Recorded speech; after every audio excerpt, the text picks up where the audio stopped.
minds were just blown when you said that. Am I ruining this show for people who have never seen it? You can take English and you can turn it inside out. Somebody please find out how you join ISIS. So we're like 6 times as good as We sound drunk, but we're just being Latina. We're laughing. We're just getting started.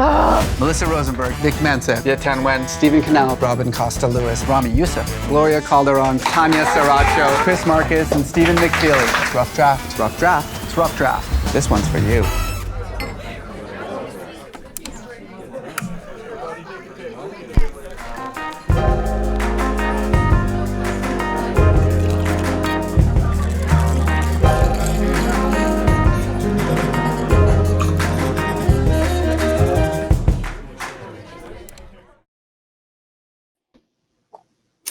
Welcome, everybody, to our first episode of Rough Draft Live. This is the new socially distanced version of Rough Draft, so it may work, it may not work. We'll see how it goes, but we do have a guinea pig. Our first guest for Rough Draft Live is my good friend, Lawrence Wright. How you doing, Larry? I'm hot. It's 106 outside, so yes, You're in Texas. Other than that, I'm doing fine. I'm in Austin, Texas. You're in Austin, Texas. When was the last time you left your house? You've been sheltering in place for a while? I had a doctor appointment yesterday, and I actually got the car washed in order to go because I wanted to make an occasion. Yeah, exactly. I had this whole thing where whenever I go for my weekly grocery run, I feel like a caveman, going out to bring food. I come home, I'm like, I've brought meat. I have brought vegetables. And risk your life. Yeah. I risked my life. It is so good to have you here on the show. Thank you so much. So the new book is called The End of October. It's your second novel. It's a book about a global pandemic that sweeps across the globe. It kills countless people. It cripples the healthcare system, destroys global economies. It becomes politicized. People start arguing about whether they should have to wear masks or not. It gets dismissed as a flu. There's an incompetent president whose idiocy makes the pandemic much worse, an evangelical vice president who becomes the person in charge of the pandemic response. So I guess basically the first question that I have for you is, what happens to me in the future? I'm getting a lot of suggestions about what I should do for my next book, like a book about a female president or how we cured climate change. And I'm getting a lot of that. And it's not prophecy, Reza, it's research. All I did was I decided, I'd write the novel about the pandemic. And I started reading up on it and talking to experts and, asking them what would happen, if something like the 1918 flu, which killed between 50 and 100 million people, what if that happened now? Would we be any better prepared than our ancestors? And so the novel is about that. And, I'm taking there are things that are wildly coincidental. I totally admit that sometimes when I pick up the newspaper, I feel like I'm reading the next chapter. But most of it just comes right out of the public health playbook. Yeah, no, you have said this before that so much of it is, it feels like prophecy, but in reality, it's just research, right? Which actually worries me because I wonder if you're talking to people who could have predicted what we're about to deal with or what we are dealing with such accuracy, why aren't these people speaking to our government officials? But beyond that, one thing that I really do know about you is that you have this kind of legendary research style, right? Where you just delve head first into, whatever topic it is that you're writing about. And of course you add that with the kind of the fictional world building, which is itself very immersive and all consuming. And I wonder if there are nights where you just are up all night imagining like all the worst case scenarios based on not just the reality that we're facing now, but the fictional world building that you've created. I personally would never be able to sleep. Yeah, it's hard for me to say this, Reza, but this was actually fun. I know that it's bleak. The research was great fun. I just love talking to these geniuses in public health. A lot of them are the ones that are on the front line right now creating a vaccine. The very ones, and they had, and I got to go to a sub base in Georgia and tour a nuclear submarine. I mean, these are cherished memories. That's pretty cool. Yeah, that's pretty cool. And also, when you let your mind open to imagine what might happen, I mean, for a journalist, your normal assignment is what did happen. It's not that big a change to then go, well, what might happen if this happens? And so that's, and then your mind is set loose in a way. My constrictions are that it has to be plausible. It has to be real. It has to really be able to happen. And outside of that, I'm free to roam. And sometimes I look at it, what I thought up, and I'm a little scared myself. It's just, there are some, harrowing moments in the book, and I don't know where they come from, but I'm sure that's true of any imaginative writer. Well, I'm curious, what did you get wrong? Like, in other words, if you were to, you wrote this obviously long before the coronavirus, but I wonder if you were to sit down now and say, okay, I'm going to write a novel about a global pandemic, what would be different this time? There were a couple of things that I didn't anticipate. One was the sacrifice that ordinary people were willing to make to isolate themselves in their homes at great personal cost, and financial, spiritual, emotional, and in their health too, putting it at risk. I really admired the way people endured the isolation. My novel sort of starts now when people have gotten frayed and they no longer want to stay indoors, and there's a feeling of mutiny. And I think that would have come a lot earlier if, as in my novel, I postulated the food chain broke down and the ATMs no longer had cash. And you take a few things out of the equation that we're in now, and I think you get a lot more despair, and all this becomes a lot more frightening. And I imagine you've got your bunker all good to go now, right? I did order a mask early on. That was very smart. Very smart. Yeah.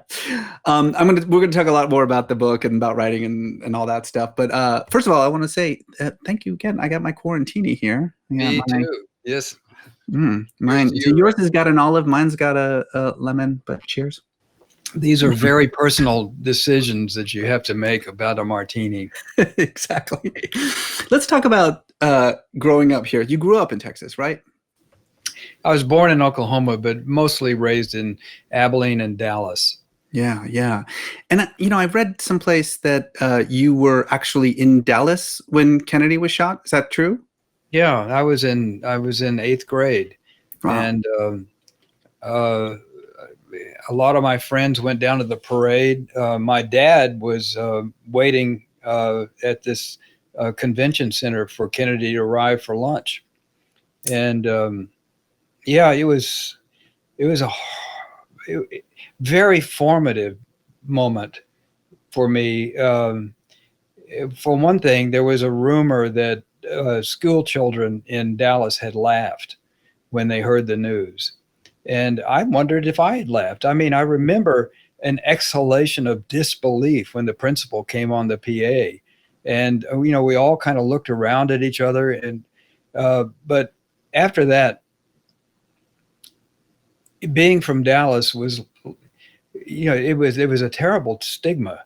I remember when I went to college years later, operators sometimes wouldn't place my calls to Dallas. You're kidding. One time we were in Mexico, family of 5, I had 2 younger sisters, and we were sitting at a restaurant, and there was an American couple at the table next door, and they heard us talking, and what the husband said, where are you guys from? And my father said, Dallas. And they just got up and left their food. We had incidences like that. Everybody from Dallas experienced things like that. And I've never heard this before. Like, I mean, all the stories that I've heard about the Kennedy assassination and, everything that comes around it. This is the first time that I've heard that there was like, genuine prejudice against people from Dallas. Oh yeah, it really burned. One time we were driving to Florida and we stopped in Georgia for gas, and the station attendant stuck his head in the car window and looked around at us. And we're 3 kids in the back seat, and he said, "Y'all killed the president." And because we had Texas plates on. It made an impression, and I think in some ways it led me into an interesting corridor of life. I went back to Dallas after the 50th anniversary and made a speech, and I said, if the assassination had to happen anywhere, I'm glad it happened in Dallas. The city was going off the rails politically, and it was Nutsville. And, there were a lot of threats against Kennedy. Adlai Stevenson was assaulted when he came to speak. And, the city was totally out of control and so full of itself. And then the assassination came along and Dallas was taken down like no city. I mean, all the places where, Los Angeles, where RFK was killed, and, you think about New York, where John Lennon was killed. No city was held responsible.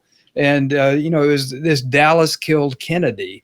And Dallas didn't kill Kennedy. Lee Harvey Oswald was a communist. I didn't know we had Democrats, but the idea that there was a communist in Dallas was very surprising to me. But it was a formative moment in the history of the city, and I think it made a better city out of Dallas. It's a far more tolerant place than it was back then. It occurs to me as you're talking, there's something really interesting that I mean, obviously I wasn't born because I'm in my, mid-20s, as you know. That was the first time, I would say, certainly, in the latter half of the 20th century, let's say, in which the very sort of foundations of the American system, right, that the pillars that hold this thing together, seemed suddenly shaky, right? A president was shot out in the middle of the day, out in open. What was going to happen next? This isn't Taft dying, right? This happened in front of the eyes of the world, and it must have created an enormous amount of destabilization and fear. People must have felt incredibly unmoored. We've now had numerous experiences like that, 9/11, which you've written about, this global pandemic, which you've written about.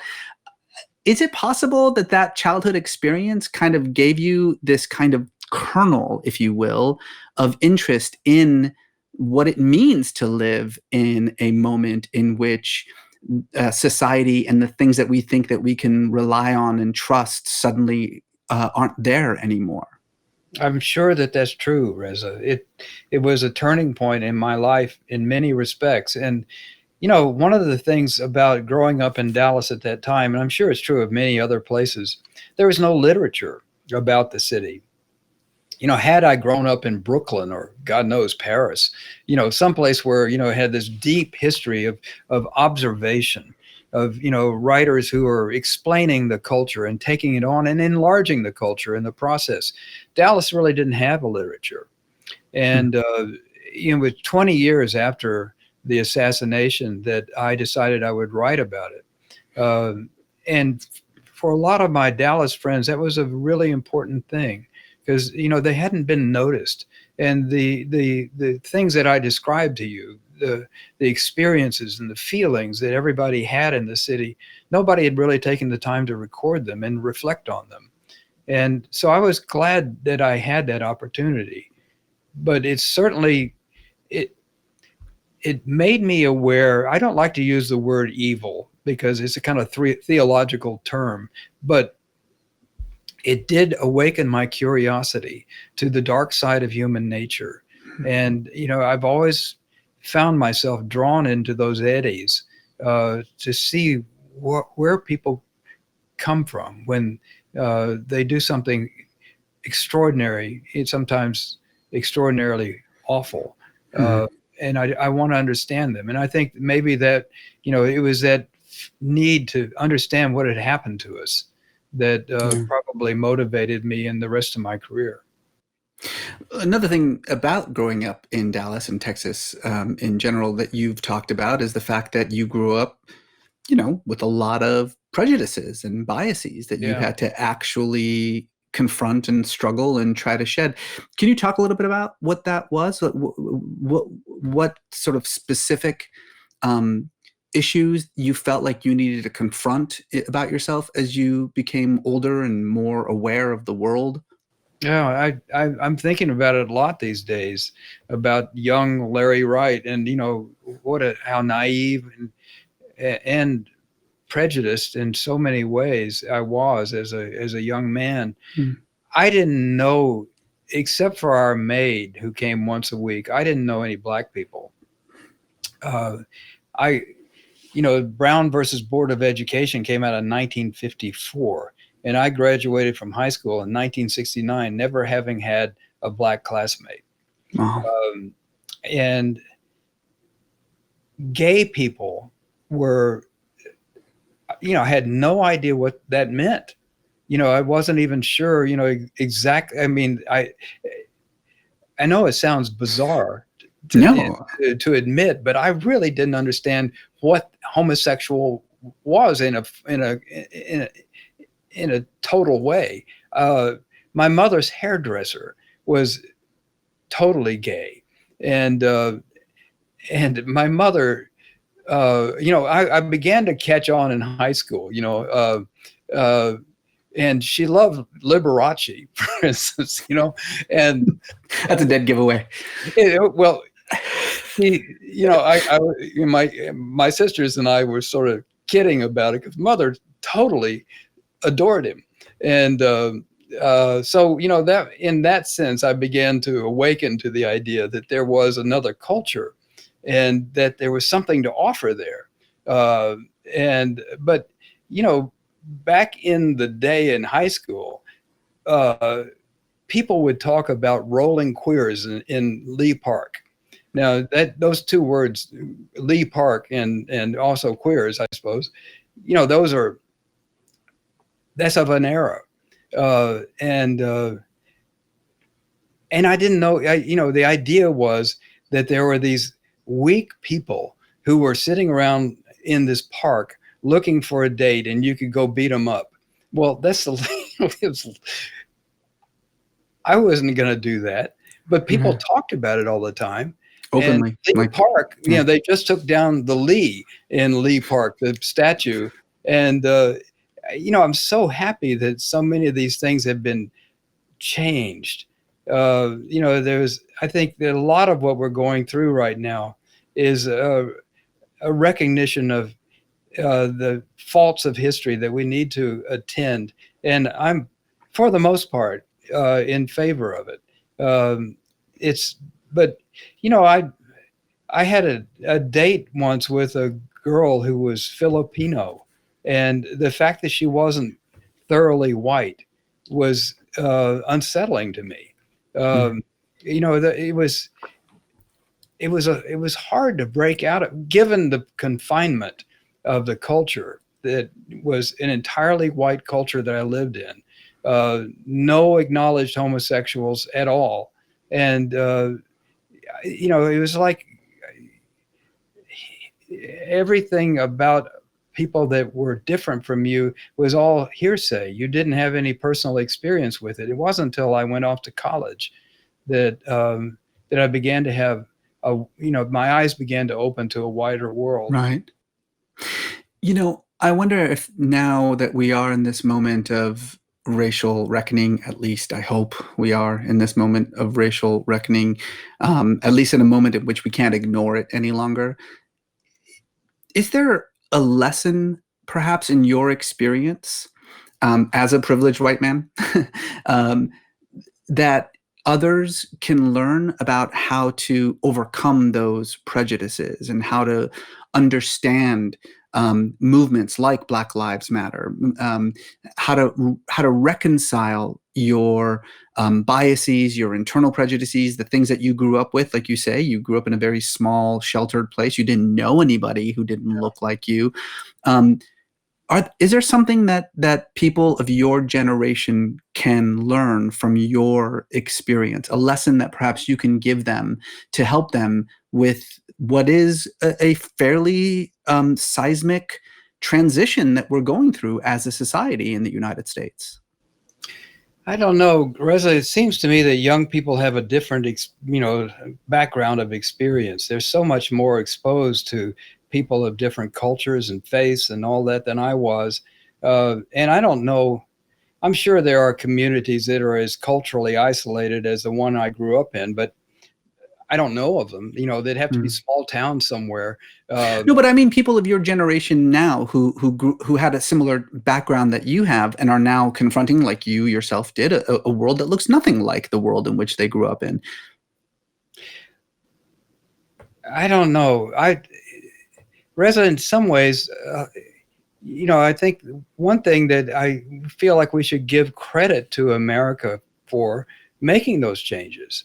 As a young reporter, I was my first job was at the Race Relations Reporter in Nashville, which was an interesting job for a person as provincial as I was.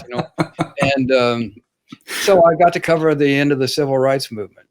And it was a deeply moving experience. And one of the things that impressed me with all the struggle and the violence that went on during that period of time, America made a change.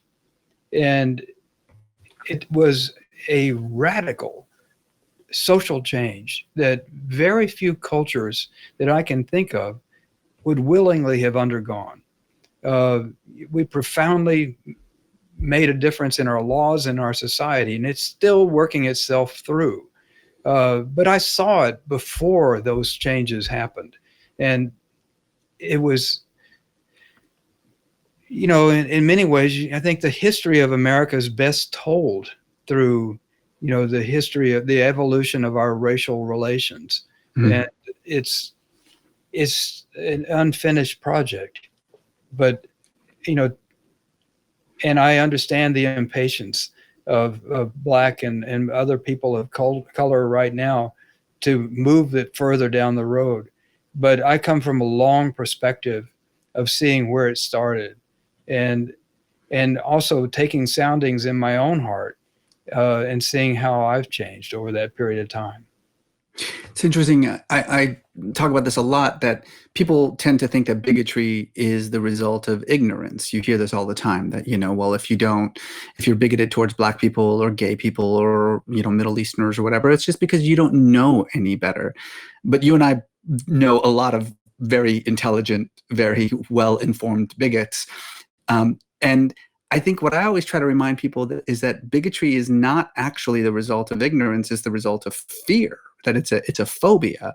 And fear, as any parent will tell you, is impervious to data. It's impervious to information, right? No matter how many times I tell my 5-year-old that there's nothing under his bed, no matter how many times we crawl down there to see that there's nothing under the bed, he still is afraid that there's something under the bed. And so really, when you think about it, like the only way that you can overcome fear, legitimately overcome fear, is through relationships. It's through knowing someone, and so maybe in a way, what we are, this reckoning that we're experiencing now, has to do with the simple fact that it's becoming harder and harder for people to grow up the way that you grew up, right? Yeah. It's becoming much more difficult. Thank goodness for that. Thank goodness. Yeah. But I think another thing that is beyond the try to, create relationships in order to overcome fear, I think people need to feel secure. And, I think a lot of what's going on in the white backlash is the sense of insecurity that a lot of white people feel that, they're dropping out of the social network. And, I think the opioid crisis is a very obvious indication of despair and hopelessness and an absence of security. So, and I'm sure that works its way in other communities as well. It makes it harder to feel compassion for the other when you're feeling threatened yourself. Yeah. So, okay, so you went off to college. You realized that the world is bigger than Dallas. Why writing? How did that happen? When did you know that you wanted to be a writer? I guess there are two answers to that question. One is that in high school, in my senior English class taught by Elizabeth Enlow, By the way, I love name checking high school English teachers. I Janice Riggs changed my life. It happens like that. But Ms. Enlow on Fridays would give us an assignment to write a short story using 3 words. That everybody in the class came up with. These 3 words have to be in your story. And it was like a puzzle, but at the same time, they were only 3 words, and you had to come up with a story. And there was only one other student in the class who really took it seriously, Johnny Pender. He became a pharmacist in Fort Worth, but he was a pretty good short story writer. And so Johnny and I would kind of contend with each other. And I thought, I'm pretty good at this. I may not be as good as Johnny, but I feel like this is something that I might be able to do. I think the other thing that influences people's career choices is the kind of clothes you get to wear. And I mean, it certainly plays out in sports, doesn't it? You mean the outfits that I've often thought about being a mountain climber, because you get to go in those Spider-Man clothes. But this is so true. But this is so, by the way, I always tell people, I always know that I've had a successful writing day when I go to sleep in the clothes that I woke up in that morning. Yes. Well, you've really worked hard that day. I know, that's a good day writing right there. So, it was a stylistic choice is what I'm suggesting. And I had the idea that I was a writer long before I actually wrote anything. And I had a fantasy about being a poet in Soho. And I had no idea what the rents were in Soho. And the truth is, I don't even read poetry, so I don't know what. I was just it was an idea. Yeah. And then when it's also a great way to pick up ladies, by the way. It's just I'm a poet in Soho. I never got that far. But I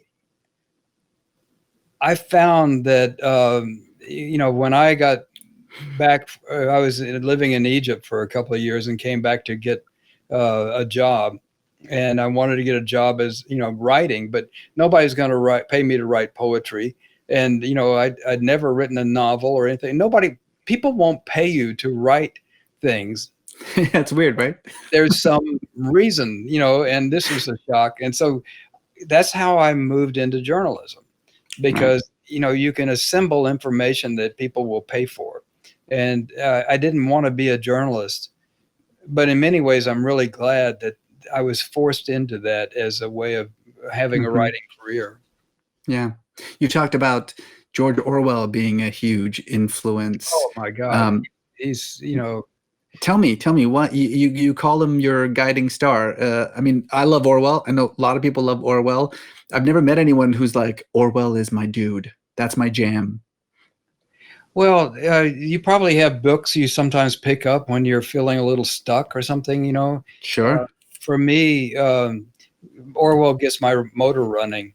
And it's the total concision and clarity of his language that is so inspiring to me. And I find even if if you're writing and you want to have more of a flourish, more, you want your prose to be pumped up a little bit more. Yeah. Yeah. A lot of that is just air. And I find that the thing about Orwell is that he achieves beauty through clarity. Yeah. And it's not fancy, but it is solid. And I Clean. guess I aspired to, and that's why Hemingway, I think, also affected me. There's a similarity in the purity of their language. Mm-hmm. It's interesting when I think about your work, not just your journalism or your nonfiction, but your fiction, your your screenplays. If I were to say that what's the overwhelming theme of the stuff that you write with, a lot of it has to do with belief, religious belief, and the way that those beliefs animate personal action, the way that they create political conflict. You've written about the Jonestown Massacre. You've written about Satan worshipers. You've written, obviously, about Al-Qaeda. You've written very successfully about Scientology. What is that about? What is that interest from? I mean, did you grow up religious? Have you always been fascinated with religion and belief? Well, we have this in common, obviously, Reza. Yeah, I was a pious teenager. And tell me about that. Well, there was an organization called Young Life.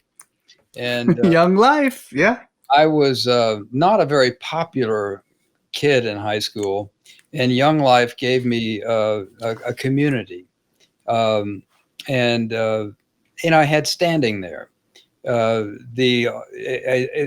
almost any religion will, as long as you pledge your belief, you are in the club. And the thing I learned about religion from my experience in Young Life is that piety gets you ahead. And that's one of the things that's dangerous about religion, because it's exclusive. The more you believe, the more you become an enforcer of the belief, and the more trusted you become, and maybe at some level in different organizations frightening because of your belief. And it works that way in political cults as well. But it was sexy. We had these two leaders. They're like 5 years older than you. Yeah. Right. I mean, this is the thing for people who don't know what Young Life is, just to be clear. So Young Life is an organization. It started, I guess, in the 60s, right? I don't know. And it was part of the kind of Jesus is just all right by me movement. And it was an attempt to evangelize to young people, primarily high school kids, by making Christianity, particularly evangelical Christianity, fun and exciting. And you would get together at people's houses and you'd sing songs and you'd go on camping trips and it was fun. It was a lot of fun, and it was sexy. Like there is a sexiness to it. I mean, most of my very lame love life in high school revolved around Young Life, Oh, you were in it too? Oh yeah, dude. I had no idea.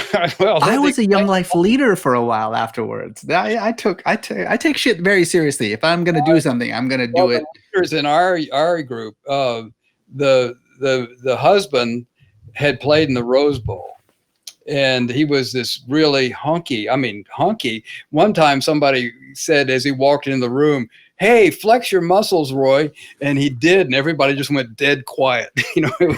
And then his wife had been an airline stewardess back in the days that you call them stewardesses, and they were, back in the day where there was a beauty quotient, and she was so sexy, and so it added this intrigue. And in that environment, I prospered socially, and but then I went off to college and got broke free of the moment, and a lot of it's the context that a lot of times religion carries that draws you in. The thing about so many religions, when you ask people who are in a community of religion, what do you believe? They start by saying, we believe. Right. They don't say I believe, they say we believe. And it's a pledge of allegiance to a community.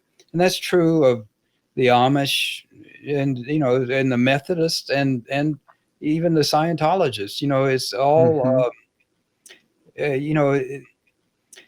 pledging allegiance to a system of belief is a way of getting into the community.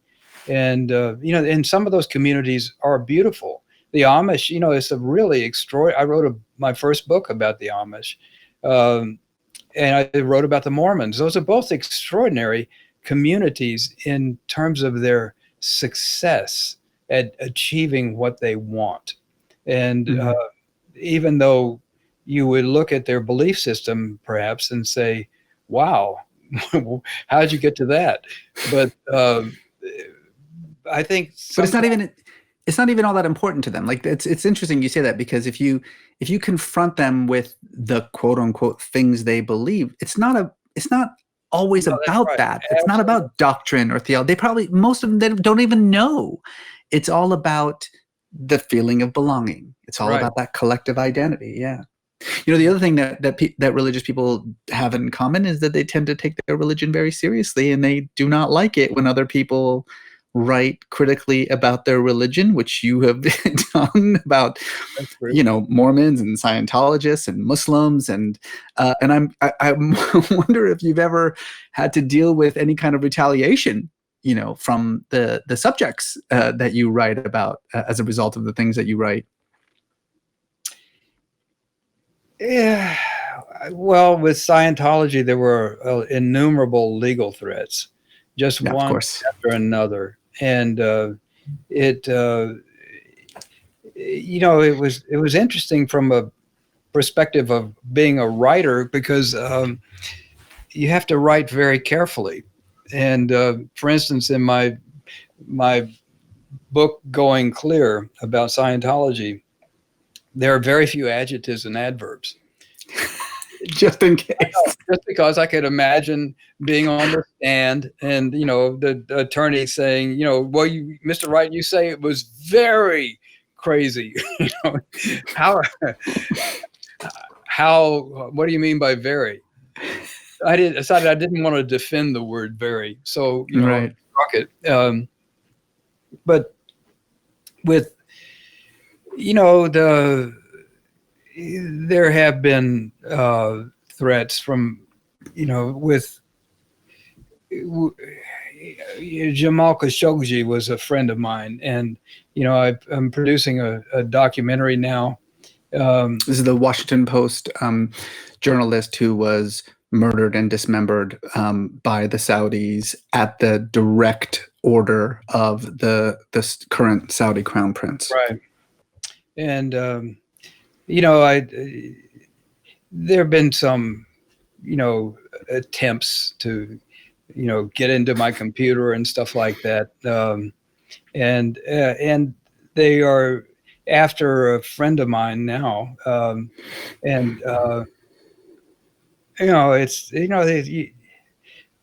That's not really a religious thing, though. That's, more of a power thing. I don't think of MBS as being a religious extremist. I just think he's an autocratic murderer. Yeah, I would use the word asshole, but that's fine. So we both have had interesting run-ins, obviously, with the Church of Scientology. You wrote a fantastic book, Going Clear, about the church, about the history of the church, and L. Ron Hubbard. I did an episode of my show, Believer, which, by the way, happens to be on topic now for fans. A little self-plug there. on the fringe Scientology movements, right? The sort of the what I call the Protestant movements within Scientology, the free zoners and people like that. And I wonder if everyone who has ever dealt with the Church of Scientology has had a humorous interaction with them. Sometimes not so humorous, by the way. I wonder if we could maybe swap stories. Let's swap Church of Scientology stories. I'm going to assume that mine's worse than yours, so I'll start. All right, go ahead. Yeah. So I tried, when we did our Scientology episode, I tried for a very long time to get the church involved because I thought, like, well, I mean, I'm not here. I'm a religion guy. I'm not going to make fun of you guys. You know, I just want to learn about it. And I tried very hard for months and months and months. Had tons of meetings with members of the church and hierarchy, and people just kept, you know, getting strung along. And eventually we did the episode anyway. And once the episode was in the can and about to premiere, that's when the church finally got in touch with me. And they said, you know, come on in and we want to talk to you about this episode. And we want to actually now take part, which was a little too late anyway. But I thought, well, okay, this will be fun. Let's go and find out. So I sat down. They said, look, a lot of the video that you've done is incorrect. And we would like to offer you our own video that you can use for free. And I thought, well, that's great. I'd love to use church, you know, material for free. Then they turned on the video, and it was 45 minutes of stock footage of Scientology centers around the world just opening. No narration. Nothing else, just one after another. It was like Tel Aviv, and then you would see the outside, and then you would go through the door, and there would be the counter and the person waiting, and you would see the beautiful rooms, and then it would be like Johannesburg, and then it would be the same style. This went on for 45 minutes, and then when it was over, they said, you can have all of this. I thought, okay, wow, thank you. But no. By the way, the other fun thing that the Church of Scientology did was they invented an entirely brand new online journal, an online magazine, and they scrubbed it of any kind of notice that it belonged to the church at all. But right before the episode premiered, they populated this fake online journal with a bunch of articles basically all about me and the show, which I thought, like, I honestly was flattered. I was so genuinely flattered that this much work and attention had gone to making me look bad, you know, because of this 45-minute episode that I had. It was like one of the highlights of my career, basically. That's my Church of Scientology story. Well, mine's very similar in many ways. As for the slanderous magazine, since I was working for a magazine, The New Yorker, they printed up a mock New Yorker with, you know, every February, the New Yorker's anniversary issue has this gentleman, Eustace Tilley is his name, who has the monocle and looking at the butterfly, you know, this is, you know, and so it was me with, you know, this top hat with one of my sources popping out of it and stuff like that. And they passed it out all over Times Square. But they came to I had the same experience of being put off. But then as we were going into the process of publishing, and it was clear that we were going to publish no matter what, they decided that they were going to come to New York and have a face-to-face. And so we met in a conference room. It was me, and we had, bear in mind, New Yorker is very careful on his fact checking. It's kind of famous for that. Yes. There had been one fact checker on this story for 6 months. And by the time we finished, we had 5 other checkers on the story and the head of the fact checking. It was the most carefully checked article in the history of the New Yorker, which is a pretty long history. And so we had 2 checkers and the head of the fact checking and our lawyer and my editor and David Remnick, who came in to say welcome everybody, and then sat down and stayed for 8 hours, and he didn't intend to, but it was so wild. And on the other side of the bench, we had two Scientology spokespeople, Tommy Lord, I don't know if that's who you dealt with, and his wife, Jessica, who were the international spokespeople for the church. And along with them were 4 attorneys, and one of them had been a U.S. district attorney. I mean, these were high-powered figures. And they brought along with them 47 white binders that were meant to answer our 940 email fact-check emails, and because they hadn't paid any attention to them, but obviously, right, exactly, they ignored them for a year. So the idea was, we're going to overwhelm you with information, and I looked at that like a cat looking at a big feast. I mean, it just I couldn't believe that they had brought all this stuff in, and ostensibly they were going to drown me in information.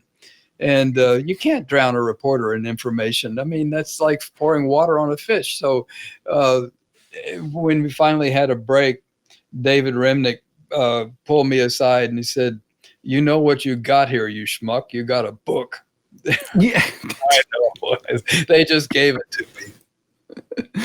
Of course, it's a New Yorker article, so it was already like 20,000 words anyway. You basically just wrote an introduction and a conclusion, and it's a book, basically. Let's move on here, and I want to talk a little bit about craft and your craft. Obviously, you've written a ton of different books, 10 books, I think, at this point, something like that. 3 screenplays. You have 2 one-man shows. You're a journalist. You're still a staff writer on the New Yorker, still writing articles in there. So you really just run the gamut when it comes to the different genres that you write in. And particularly when it comes to this book, The End of October, your second novel, I wonder, now that you've had a couple of experiences, writing fiction like this, what to you is fundamentally the difference between those 2 genres, fiction and nonfiction? And let's throw drama in there. I mean, you've written drama as well, screenplays, certainly, and one-man shows, as I said. But in terms of craft, I wonder, are there different parts of the brain involved in working in either fiction or nonfiction or screenwriting? Do you approach it differently? Do you sense a real kind of divide between those different genres, or is it all just writing to you? I mean, I remember my writing teacher once said to me, and I've never ever forgotten this, that there's really only 2 genres of writing. There's good writing and there's bad writing. No. In some ways, I observe very strict boundaries between fiction and nonfiction, but I'm drawn to reality. I want to know what would really happen. And this is true if it's a novel or a screenplay or a movie or, whatever. I like having the sense that this is the way things would really go down. And like when I'm working on a play, take the example of, I wrote a play about the making of the movie Cleopatra called Cleo. And Richard Burton and Elizabeth Taylor are the main, and Rex Harrison is the villain. I had a lot of fun with this. And but I wanted to know what actually happened. And so I read all their biographies. When I started it, the press agent was still alive, and interviewed him. Joseph Mankiewicz's son, Tom, was still alive, and I interviewed him, and he was the director. And so I had a really good time assembling all of the facts that I could, and as much dialogue as I could arrange. And I think of, writing something like that is like each of the facts and each of the words that I assembled, it becomes a kind of rock that you can put in a creek that you're trying to cross. And you don't know the whole story, but you have to get from this rock to that rock, and you fill it in with your imagination. And in some ways, that's the way that I write fiction.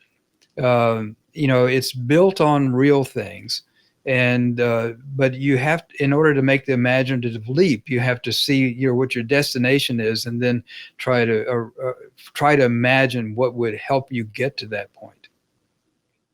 Well, I wonder, on that note, then do you feel like you can be more yourself in your fiction than in your nonfiction? I mean, you obviously, I mean, look, your nonfiction, besides the fact that you deal with very, big themes and topics, and often with, as we already mentioned, with subjects that can be, very difficult to navigate around. So you really have to be careful, what you say and the way that you can use your imagination.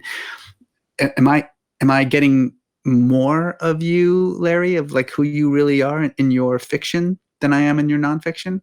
I guess it depends, Reza. I've written a couple of memoirs. One was about growing up in Dallas during the Kennedy assassination, and that was very personal. And then recently I wrote a book called God Save Texas, which is a kind of memoir, but also, it's also reported, and it's a travelogue. And, it's a melange of styles. I don't think I could have written it as a young writer, but it's very personal. But on the other hand, your observation is an accurate one, that when I'm writing fiction, it comes from a place that's totally intimate, and the material that I have that I can use for invention is the parts of my life that I know about. And so in many ways, the book is full of secrets, because there are things in there that come directly from my experience or my heart. And that's what I have to draw upon.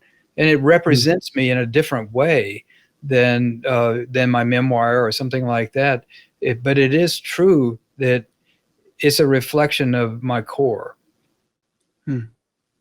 You'd use this phrase once before about like finding a donkey character, right? Can you tell us what you mean by that? What do you mean when you say that you need a donkey character? I love this. I love this idea, by the way. A lot of times magazine writers write what they call profiles, and they are about famous or glamorous people. A donkey is not that. A donkey is someone who, a donkey is a beast of burden. He can carry a lot of information on his back. He can take the reader into a world that he's never been in before. And it helps if the donkey is in trouble. I know it sounds like I'm disparaging, but really I admire the donkey. And when I am trying to tell a story, I want a central figure who can satisfy those desires of mine, to get a figure that you can unload a lot of information on a reader. It matters a lot more if it affects the life of someone the reader cares about. And that's what I hope a donkey will do. And, in The Looming Tower, it was John O'Neill, the first donkey that I found, who was the head of the FBI counterterrorism force in New York and had the warrant on bin Laden. And he died on 9/11. Yeah. But he was a very significant figure, and he could take the reader into the world of counterterrorism and tell us why it failed. So that's the kind of thing I mean when I'm, with Scientology, it was Paul Haggis, who had been in Scientology for nearly 30 years. He was a Academy Award-winning screenwriter and director. And I'm sure you've found with your experience with Scientology, people look at Scientology with a sneer on their face. They think, oh yeah, I would never believe that kind of thing. And yet, somebody like Paul Haggis is smart. He's skeptical.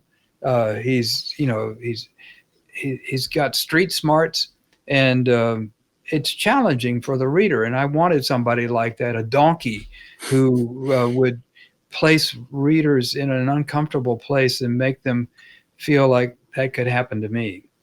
Yeah. And also it allows for scene work, right? I mean, if you're not writing scenes, then it becomes very difficult for, I think, the reader to truly get involved and get emotionally invested in the characters. I mean, even though, regardless whether the characters are real people or not, right? I'm glad you brought that word up, scenes. You know, people observe a difference between screenwriting and playwriting and novels on the one hand and nonfiction on the other. And they're all forms of storytelling. And in plays and screenplays, for instance, there is no narrative. It's only scenes and characters. And those are very powerful elements in storytelling, but too often ill-used in nonfiction. And so I, since I write in all these different forms, I ported that into my nonfiction, and then into my screenplays and plays and novels, I imported my research abilities. So I think that they cross-pollinate in many respects. I'd mentioned a little bit earlier about your legendary research process that you go through, right? That you put together like this whole organized system of legal pads and index cards. I read somewhere that just for Looming Tower alone, that your Pulitzer Prize-winning book on the events that led up to 9/11, you conducted something like 600 plus interviews. You had 15 boxes of note cards. One of our producers, Safa, is as anal retentive as you are, and she actually did the math, and she figured out that comes out to something like 21,000 individual note cards that you had, like 4,000 pages of handwritten notes. And I get it. I mean, like you were saying earlier, I get, the importance, whether it's fiction or nonfiction, which is the importance of being so absolutely familiar with the story and the people involved that it just becomes second nature to you. Yeah. But I wonder, do you ever just get to the point where you feel like you're drowning in information? Is there a thing as too much research, too much information when you're writing, whether either fiction or nonfiction? The trick is to try to find your way through the mass of information, and that's where note cards come into play. If you could see me, you would see on this hand, I've got a new box of note cards. I'm starting let's see, how do I get into this? A new article. I see it. And I've got my legal pads, with the it's old school. Real old school. But when I'm reading right now, I'm writing about COVID, and it's challenging, and also there's so much to say. And so as I read, I put things on note cards because my memory's not that great anyway. And as I put things on note cards, you have to, the thing is, you have to sort them out.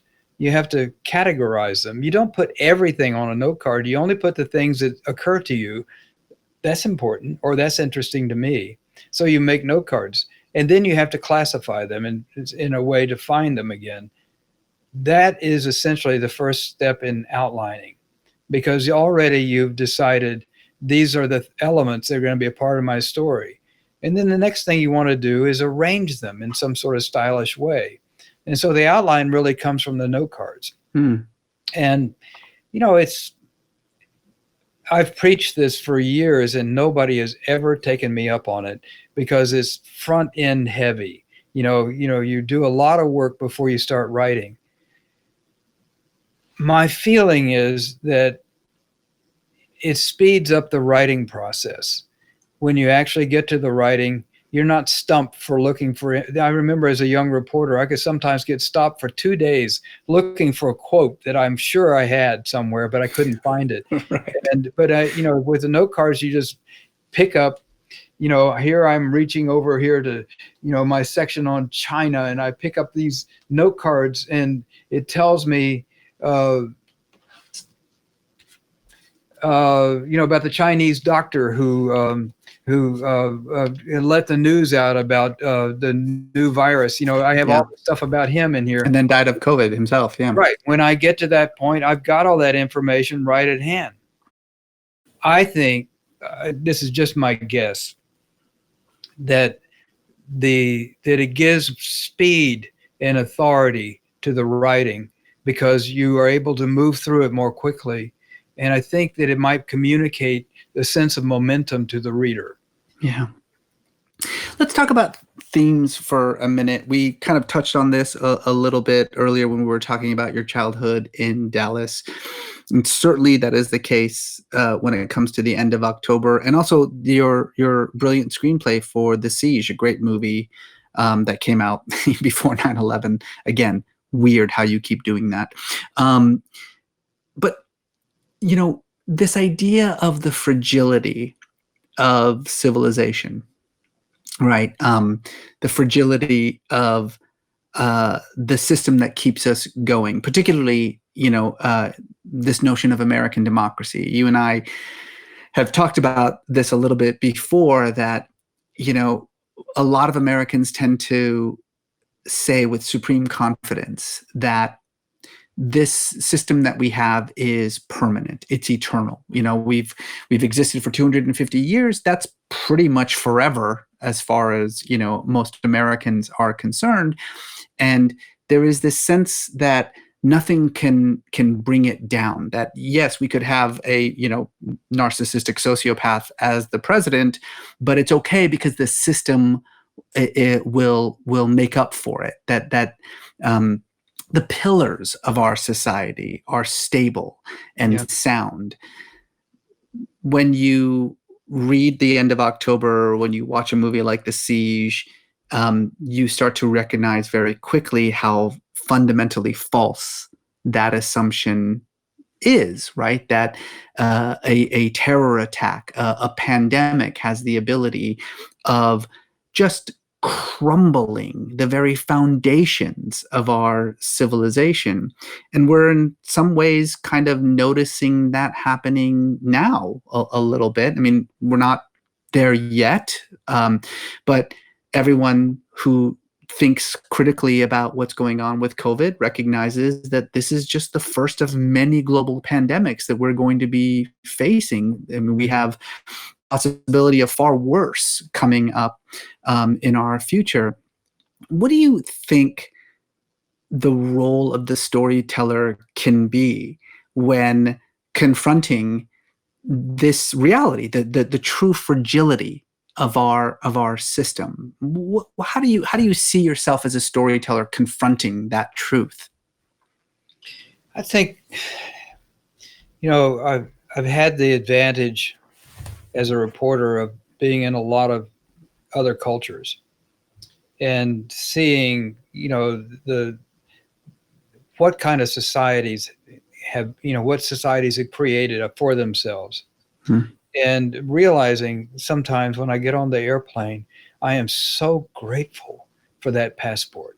I can leave. Whatever I've made of my life, my country hasn't stood in the way of my advancement. And so often I am in countries where I see young people whose futures are, uncertain, if foreclosed in many respects. And, I think the society we have is so valuable. And it's hard for people who haven't been out of the country for extended periods of times and lived in societies to understand how unusual what we have is. I think of civilization being like a lake of ice. Civilization is the thin layer of ice. that allows you to cross safely, and it's dangerous underneath. But civilization protects you. But it's hard to recognize when the ice has gotten thin, and that when it becomes dangerous. And I think for the storyteller, in especially in the case of the end of October, the goal here is to alert people that it's thinning out, that we're in danger, and that we have to take care of this. And it's our responsibility. That was my goal in telling the story of the end of October. Yeah. There's a line that the protagonist, the hero of the story, says at the end of the book, where he says he had the foreboding that the ongoing war against disease would inevitably be lost. Do you believe that?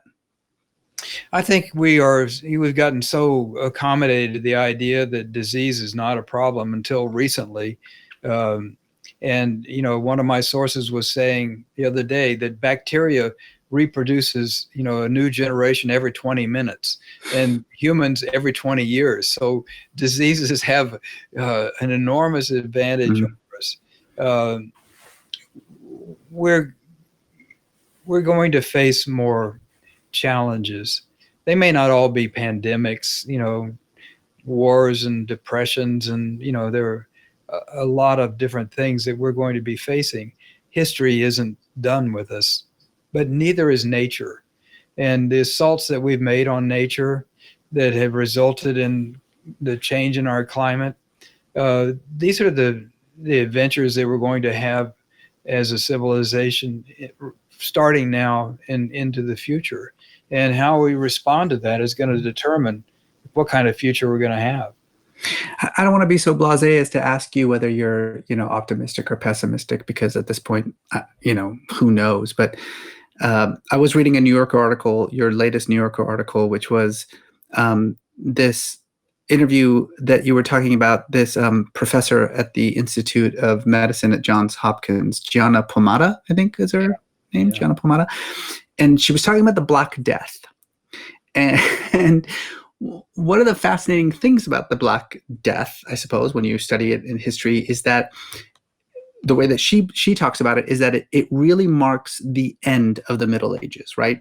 It's what comes after the Black Death is the Renaissance, that, it forces people to rethink their basic assumptions, to innovate, to modernize, and next thing you know, you have this kind of massive leap in progress and civilization.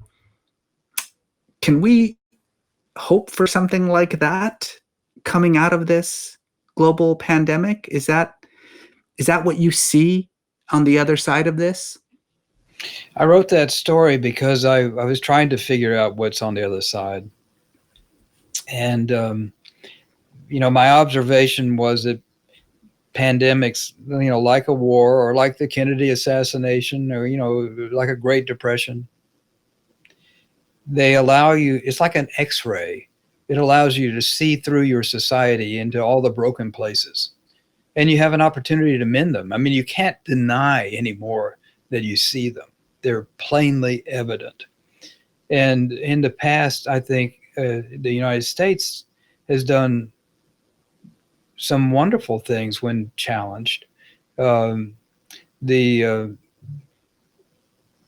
Civil War brought an end to slavery. The 1918 was, the war in Europe and the Spanish influenza. What an amazing challenge that was. And yes, it did lead to change. That women's suffrage came along afterwards, but essentially what happened afterwards was the Roaring '20s and this tremendous amount of income disparity that has only recently been touched. And then, the Great Depression. We remade our society in the middle of it into a much more compassionate, just, and progressive, successful economy and society in the middle of one of the worst periods in our history. And in World War II, we became the strongest economic power in the history of the world. But then after 9/11, we invaded Iraq and started torturing people in Guantanamo. And in many respects, we're still living in that post 9/11 world. So our history as a society, when faced with these kinds of challenges, is mixed. We've had great successes and we've had huge failures. If we make a tremendous mistake in the wake of COVID-19, I think it will be sacrificing parts of our democracy in order to achieve a more efficient autocratic government. And there'd be a temptation to do that. Yeah. But, basically, I think it's up to us. And we have, tragedies come encased with opportunities. And we have the opportunity to make a huge change. The article is called Crossroads. And I think we really are at a crossroads where the future of our country and the world, for that matter, is on the table. Yeah. Well, look, on that note, let's transition to how we always end our episodes of Rough Draft, which is the 5 questions. These are questions that we ask all of our guests at the end of our interviews. It's rapid fire. Just kind of say the first thing that comes to your mind. And you can always, of course, follow up and explain why that is. So let's start. Here we go. The 5 questions. Question number 1. What is your favorite book? That's a horrible question, and you know it. I know it's the worst question. It's as mean as it can be, and the only way I can think to answer it is that there was a book, The Earl of Louisiana by A.J. Liebling.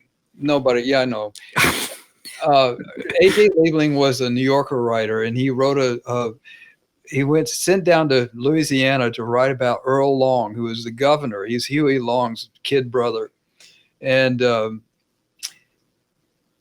I was in Tulane University in New Orleans, and I read that book.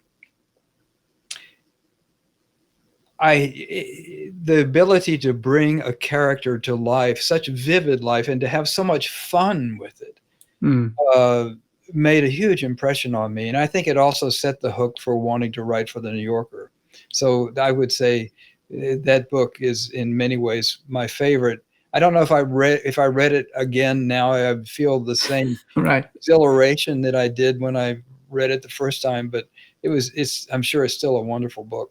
The Earl of Louisiana. I can truly say I've never heard that book before, but I'm going to go pick it up. Yeah, it's fabulous. Well, we've talked about question number 2 a few times already. What is your writing process? Forget about the research and all the things that you do, but talk us through the actual process of writing. What's the writing day like for you? Well, today, for instance, I had a good start. I didn't have any other interviews or anything, so I was able to go through the whole day. I had printed up some information that I wanted to fold into the story that I'd already written. I decided today was going to be a day of rewriting. I like to push ahead as much as possible, but I always feel that if I've gotten out on a limb and it's beginning to feel something like dead limb, I have to go back and firm it up a little bit before I have the nerve to go forward. So that was that. I started I went for a walk this morning because it's too hot to go any other time. So my wife and I went for a long walk, and then I got started writing about 10. And, I had to go through a lot of information to put on note cards because every day new information comes in, and I want to make sure that I haven't missed anything. Right. The timeline, that I have a chronology that I keep at the same time. So those 2 things I have to do first before I start writing. And then I look back over what I've written and start to mend the broken places. Mm-hmm. Writing is rewriting, as they say. I think it is. That's when you really start to feel that you are writing. A lot of times you're just getting words on the page. I think the main obstacle to people who have otherwise, got a lot of talent and so on, I think it's being able to live with the frustration. It's very frustrating. And,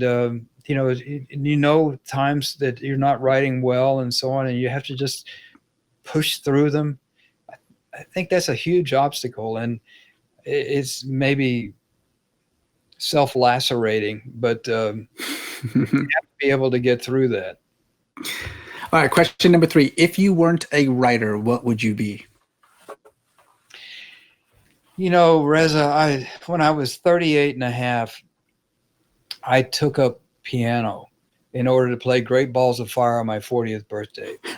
And I'm still taking lessons more than 40, it's 38, I guess 30 something years later. I'm still taking lessons, and I'm in a band now. But although I hope we're still in a band after all this. Yeah, right. So musician, perhaps. I would be a musician, and also I've been working on a musical with my son and with Marcia Ball, who's a great piano player and songwriter and singer here in Austin, and it's about Texas politics, which of course makes you want to burst into song. And, I have had more fun working on that than anything that I've ever done. So that would be writing music, playing music, and I say also being in musical theater. I think those things would be very attractive to me. Question number 4. What is the worst writing advice that you have ever been given? I guess what comes to mind was right after 9/11. On that day, I was in Austin, but David Remnick, the editor of the magazine, had a call. The phones were out until the afternoon, but he had a call with a conference call with writers, and we were scattered all over the place in the middle of our assignments. And he wanted us to come up with stories, individual stories that he could meld into an overall narrative. And I felt so marooned in Austin, but I found this young man. He was a reporter. His name was Kurt Yeltsin, and he was a reporter for a financial magazine. And he had an appointment at the top of the World Trade Center that morning. And he, for the first time in his life, slept through his subway stop and had to get on another subway going the other direction. He was running late, and he got to the World Trade Center. And at that, the World Trade Center had a bank of escalators going up to the elevators.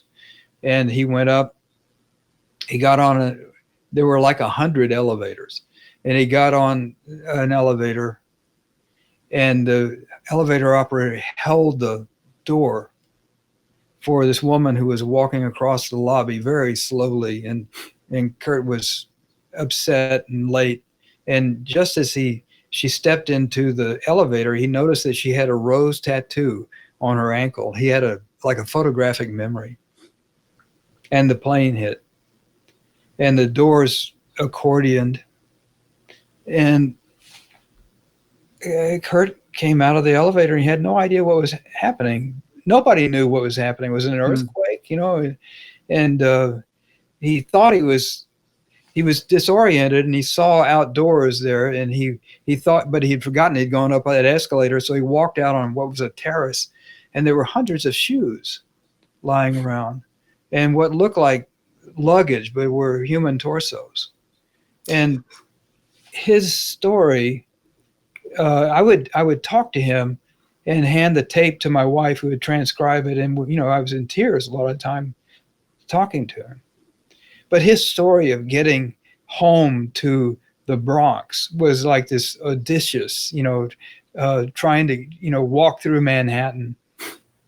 And an editor I had then told me, "That's enough. We got plenty." And I thought, this is the story. You don't know what you're talking about. So I kept writing and kept interviewing him. And then the night before closing, Remnick called me up and said, "I want everything you can get from this guy." And I knew he would call. And it was the bookend for the black issue of the New Yorker. How strange that David Remnick knows what he's doing. Okay. Last question. What is the best writing advice that you can give a young or struggling writer? I don't know if this is appropriate for everybody, but I made a resolution a couple of decades ago that I would only do things that were important or fun. I wanted to write, it was a long time in the vineyards for me, writing stories that I didn't really care about, but learning my craft. But finally, I decided enough of this. I'm just going to write things that were important. And then I thought, well, but I want to have fun too. So I thought if life gives you many opportunities to choose from, but the axis for me is it important or is it fun? And sometimes both things happen. When you're lucky, yeah. And then, you can structure a career that is satisfying to you, regardless of how it might play out, in terms of popularity or whatever. At least you will be doing the things that you feel called to do. Well, it seems to have worked for you, Lawrence. Lawrence Wright, the new book is called The End of October. Thanks so much for being a part of Rough Draft Live. Thank you, everyone out there, for listening and for dealing with our technical difficulties. Thank you to the 92nd Street Y. This archived version of this conversation will be on the 92nd Street Y website and on their Facebook page. And if you are interested in Rough Draft and want to see more of Rough Draft, you can go to topic.com.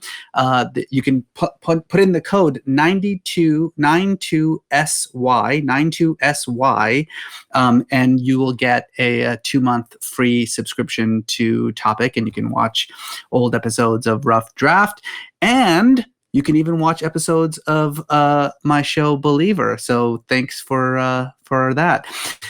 Larry, this was so much fun. I really, really appreciate you coming on and sharing all these incredible stories with us. Thank you once again. Thanks, Reza. Hope to see you in the clouds clearer. Yeah, absolutely. Thank you, everyone. We'll see you next time with Mikkel Jolet. That's going to be our next guest on Rough Draft Live, the lead singer of the band Airborne Toxic Event and the author of a new memoir called Hollywood Park. So we'll see you then on the 22nd of July.